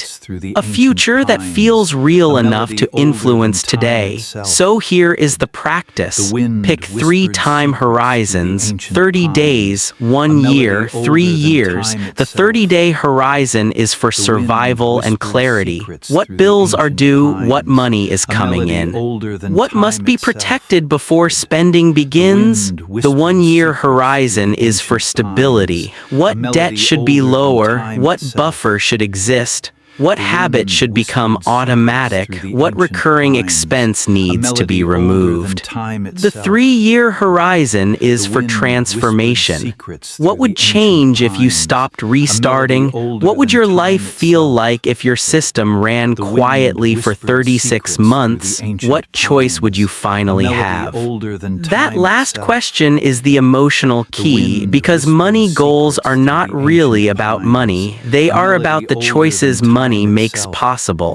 The choice to sleep, the choice to leave, the choice to wait, the choice to say no. The choice to build something slowly without desperation ruining the timeline. The choice to stop living as if every month is a separate emergency. But this is where most people fail. They underestimate what consistency can do because consistency is not entertaining. It does not feel cinematic in month 1. It feels like a transfer, a review, a small payment, a decision not to spend. A quiet Sunday night with a notebook, no dramatic music, no applause, no visible transformation, but under the surface something is happening. Your future is getting funded. Your identity is changing. Your nervous system is collecting evidence. Your life is slowly becoming less dependent on luck. That is what long-term thinking really is. It is not some rare personality trait. It is the ability to let a future you cannot fully see still matter today, and that ability gets stronger when your system gives you proof. Eric did not become perfect. He still had hard months. He still overspent sometimes. He still got frustrated by how slow progress felt, but he stopped measuring his entire financial life by the mood of 1 month. That changed everything. A rough week was no longer proof that he was failing. It was just a rough week. A small savings transfer was no longer pointless. It was part of a 3-year structure. A debt payment was no longer just money leaving, it was future freedom being bought back. That is the mental shift. You stop asking, do I feel ahead right now? You start asking, is my system moving me in the right direction? Because feelings fluctuate. Systems reveal trajectory, and trajectory is what determines your life. If your financial horizon is only 30 days, you will keep making 30-day decisions. But if you stretch your mind to 1 year, then 3 years, then beyond, your choices begin to mature. You stop trading future peace for present relief so easily. You stop confusing slow progress with no progress. You stop abandoning systems right before they begin to work. The paycheck cage depends on short thinking. It depends on you being too overwhelmed to look further. It depends on your future feeling blurry. So make it visible, give it numbers, give it dates, give it rules, give it a system that can survive your moods. Because 3 years from now, your life will reflect something, either repeated reaction or repeated design. And the quiet decisions you make this month are already voting for one of those futures. But margin begins smaller than that. Margin begins when one bill no longer surprises you. Margin begins when $100 sits untouched. Margin begins when you stop upgrading every time income rises. Margin begins when one automatic transfer proves your future has a place in your present. Margin begins when you choose not to create a new monthly payment just because you qualified for it.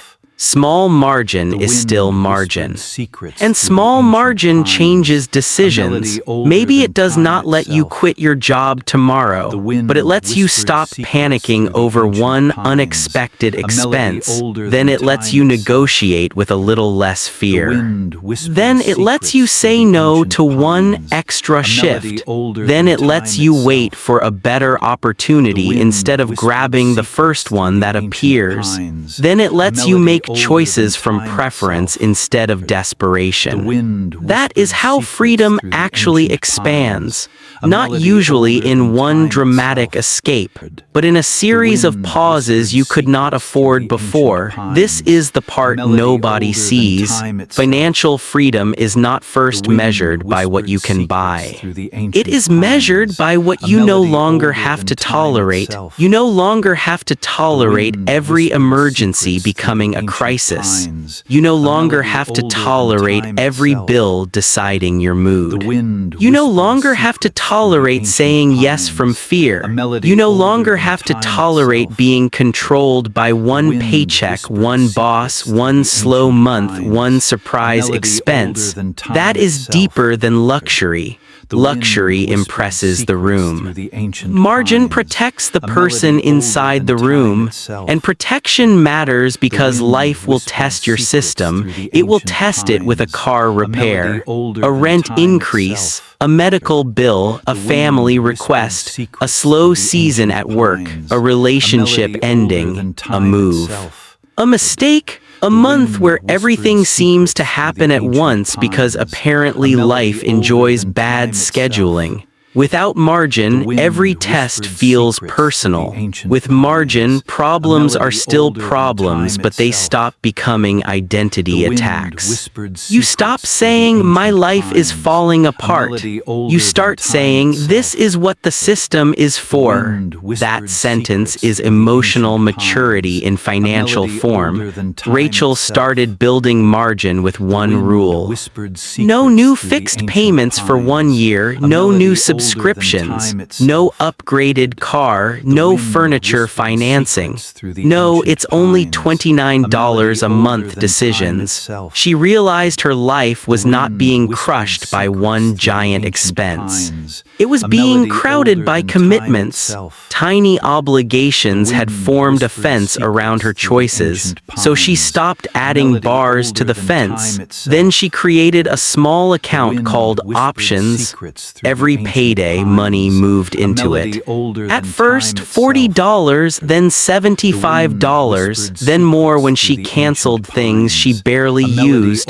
The account was not for shopping, not for vacation, not even for emergencies. It was for future choice. That name mattered. Because every time she saw the balance, she remembered what she was actually building, not just savings. Options. 3 months later, nothing dramatic had happened, but Rachel felt different. She had not quit her job. She had not become wealthy. She had not solved every problem. But when her manager asked her to take on weekend calls again, she did not immediately say yes. She paused, just one breath, one moment of internal space. Then she said, "I can help this weekend, but we need to talk about compensation if this is becoming part of my role." That sentence may not sound like a financial breakthrough, but it was. Because the old Rachel would have swallowed resentment and said yes. The new Rachel had just enough margin to stop reacting automatically. That is what you are building: the pause, the breath, the space between pressure and response. Money is not the whole of freedom, but money structure creates the room where freedom can practice. Without that room, even your best intentions get trapped inside urgency. With that room, your better self finally gets a chance to speak. So ask yourself, where in your life are you saying yes because your money has no margin? Where are you staying because leaving feels financially impossible? Where are you spending because pressure is louder than purpose? Where are you accepting less because your system has not yet built a pause? Do not answer with shame. Answer with strategy. Pick one place where margin would change your behavior. Maybe it is a $500 buffer. Maybe it is 1 month of rent. Maybe it is paying off the card that keeps pulling you backward. Maybe it is lowering fixed costs. Maybe it is building a side income stream. Maybe it is simply refusing to make your life more expensive for the next 6 months. That one choice matters, because every dollar of margin is a small act of rebellion against desperation. It says, I do not have to decide from panic. I do not have to answer immediately. I do not have to trade my future for relief. I am building space, and space is where your life begins to open. The world will keep selling you the appearance of freedom. Better cars, better apartments, better brands, better photos, better proof, but the real thing is quieter. It is a Tuesday afternoon when a bill arrives and your body does not panic. It is a Friday morning when your boss pressures you and you do not fold immediately. It is a Sunday night when you look at your bank account and feel information instead of fear. It is the moment you realize you are no longer making every decision with your back against the wall. That is real luxury, not having everything, having enough room to choose. Chapter 13, Discipline is not the system. What if you are not undisciplined? What if your system is just asking too much from a tired human? That one shift can remove years of shame. Because most people blame their character when their money life breaks down. They say, I need more willpower. I need to stop being weak. I need to be more serious. I need to control myself. But look at the life they are trying to control. They wake up tired. They work under pressure. They make hundreds of decisions a day. They deal with bills, family, rent, traffic, groceries, texts, deadlines, bad sleep, and the constant low-level noise of feeling behind. Then at 8:47 p.m. after a long day, they expect themselves to make a perfect financial decision with a stressed brain and a drained body. That is not a money plan. That is a trap. Because willpower is weakest exactly when modern life asks the most from it. Think about a man named Louis in Southern California. Louis works in apartment maintenance. His days are physical, unpredictable, and full of other people's emergencies. Broken pipes, angry tenants, last-minute calls, a supervisor who says everything is urgent. By the time Louis gets home, he is not thinking about long-term financial strategy. He is thinking about relief, food, quiet, a little entertainment, something that makes the day feel less like it took everything from him, so he spends. Not wildly, not recklessly, just enough to keep leaking money. Takeout because cooking feels impossible. A small online order because he wants to feel some control. A few convenience purchases because his energy is gone. Then payday comes again and he feels disappointed in himself. He tells himself, I need more discipline. But discipline was never the real issue. His financial life was depending on his strongest decisions happening at his weakest moments. This is the part nobody sees. A money system built on willpower is already fragile. It may work on good days. It may work when you are motivated. It may work after watching an inspiring video. It may work for the first week of January when everything feels fresh. But what happens during a bad week? What happens after an argument? What happens when your car breaks down? What happens when work humiliates you? What happens when loneliness gets loud? What happens when you are too tired to care about future you? If your entire system depends on you making the right choice in that moment, the system is not strong. It is gambling on your mood. And your mood is not a reliable financial planner. That is why the answer is not more discipline. The answer is needing less discipline. A strong system removes the most important decisions from the most emotional moments. It makes the good choice happen before the hard moment arrives. Money moves before you can negotiate. Bills are separated before spending begins. Savings transfers happen automatically. Debt payments are scheduled. Irregular expenses have a buffer. Spending money has a clear boundary, not because you became a robot, because you respected the fact that you are human. But this is where most people fail. They think automation is weakness. They think needing rules means they lack self-control. They think a disciplined person should just be able to look temptation in the face and say no forever. That sounds strong. but it is not how real life works. The most disciplined people usually do not rely on heroic self-control all day. They design environments where fewer battles are necessary. They do not keep every dollar in one account and hope they behave. They do not wait until the end of the month to decide what matters. They do not force themselves to manually save when exhaustion is already high. They build rails, and rails are not a sign of weakness. Rails are what keep the train moving when visibility is low. Lewis started with one rail. On payday, $60 moved automatically into a separate account before he touched anything. At first, he almost canceled it. His brain immediately started negotiating. What if I need that? What if this month gets tight? What if I should wait until I make more? That voice sounded responsible, but it was the old pattern defending itself. So he kept the transfer. Then he added another rail. He created a tired night rule. 3 easy meals had to be in the house at all times. Nothing fancy, nothing Instagram-worthy. Just food that could beat DoorDash when his energy was low. Frozen meals, rotisserie chicken, rice bowls, eggs, and toast. The point was not to become a perfect meal prep person.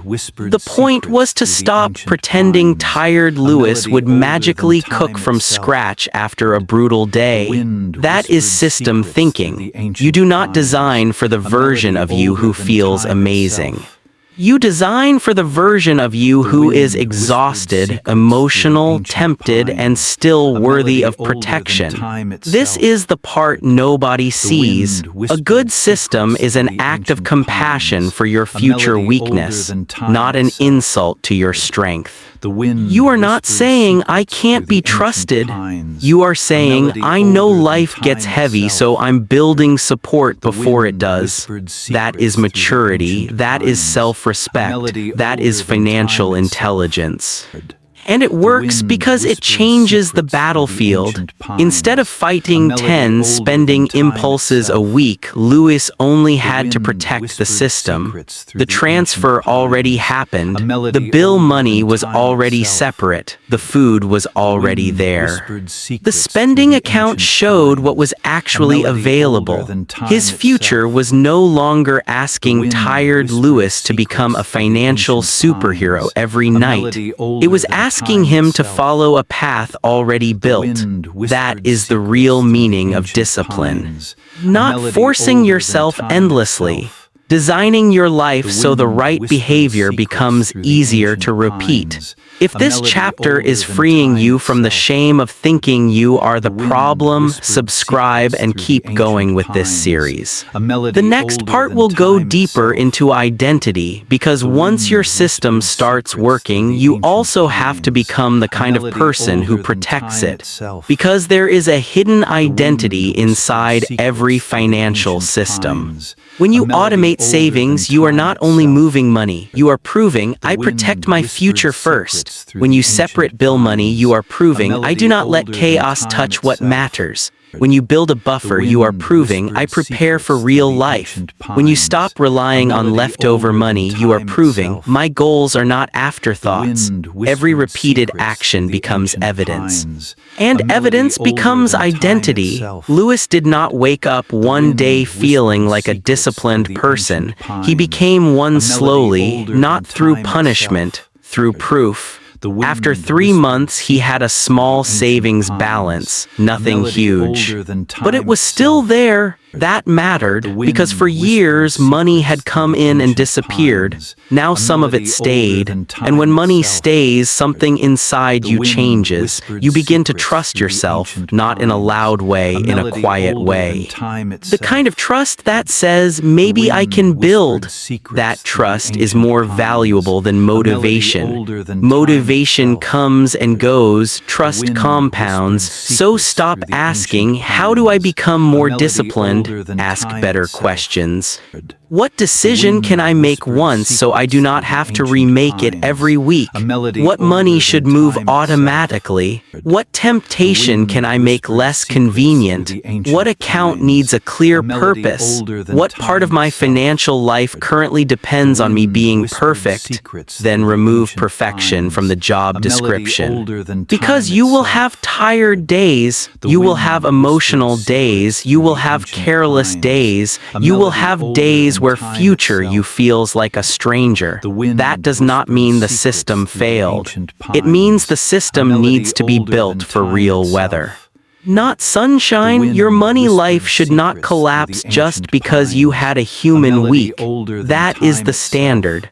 A financial system should survive your moods, it should survive your stress, it should survive your low-energy nights. It should survive the version of you who does not feel inspired, because that version of you is coming. And when they arrive, the question is simple: will there be a structure waiting, or just another test of willpower? Choose structure. Build the rail. Make the transfer, separate the accounts, create the rule, prepare for the tired version of yourself before they are in charge. That is not weakness, that is wisdom, because discipline may start the journey, but design is what carries it.